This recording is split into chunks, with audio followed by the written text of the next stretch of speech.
Okay, I think it's fair to say we're pretty much near the end of the season, but just before I wrap up the vortex stove, I thought I might do one last experiment.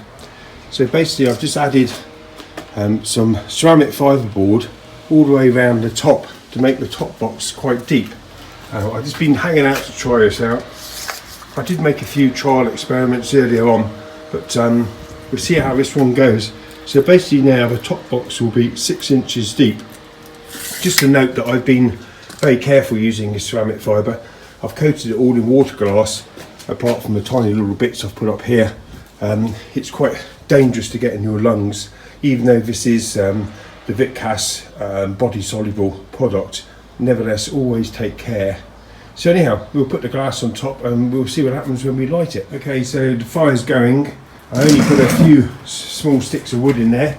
There's no point for the experiment, but the fire's jumped into life. It only takes a couple of minutes and it's running fine. I mean, there doesn't seem to be any issues at all.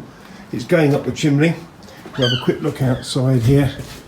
You can see completely smoke free. Now the only thing to do now is take the temperatures of the top and see if we've got any improvements without so much spot heating.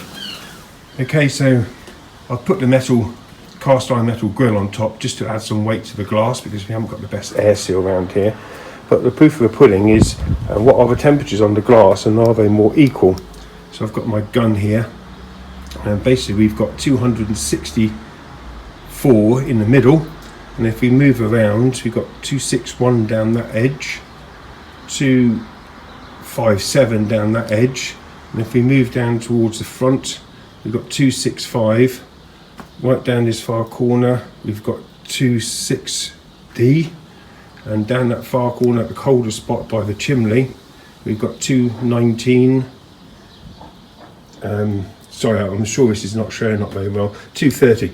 So to cut a long story short, basically the whole of the top of a hot plate is operating around 250, 260, which is a vast improvement. It must be working to a certain extent like a bell, and it's evening out the temperature, which is a bit late to discover this because it really is the end of the season, but nevertheless, good experiment.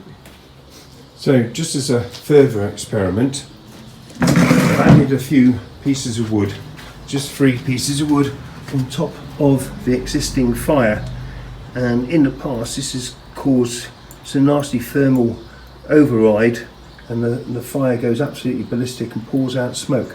But we'll see if the top box makes any difference. Just give it a few minutes to catch and we'll see what happens. Okay, so the fire is running absolutely full tilt at the moment. That wood was put in about 15 minutes ago. It's still under control. I mean, some of the vermiculite is glowing red hot. You can see the top of the afterbed. It's amazing how versatile this vermiculite is because it's no visible damage on it at all after all these fires. And going back to the top, I mean, it's so consistent now. I haven't got my temperature gun in my hand, taking temperatures over it for the last since I set it up, about a half an hour in fact, and it's very consistent. We're going up to about 350 in the middle and about 270 around the edges, so far more consistent than it was in the past.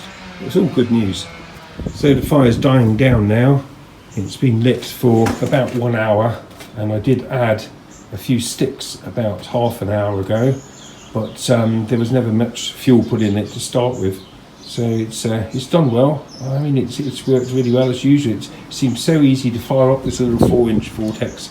When I built my 6-inch version, it did have some mass and it had some barrel, and obviously this is very direct and basic, but it seems to work extremely well. I mean, I just can't really fault it at the moment. So we're just now discovered I can have this higher box on top. It seems to solve quite a few problems, and I'm excited to get on and build another one, but I don't suppose it will be till next summer now. The fire's died right down now. We're just onto the ashes. I've just lifted off the ceramic glass so we can have a look inside. You can see where the flame's been exiting down here, but if we look immediately above the actual afterburner, you can see where it's been getting so hot. I mean, that vermiculite glows red hot. It seriously does, and there's no sign of any cracking at all. it's still in very, very sound condition. Not bad for a whole season's use. I mean, I've had fire bricks that haven't lasted as long as this vermiculite.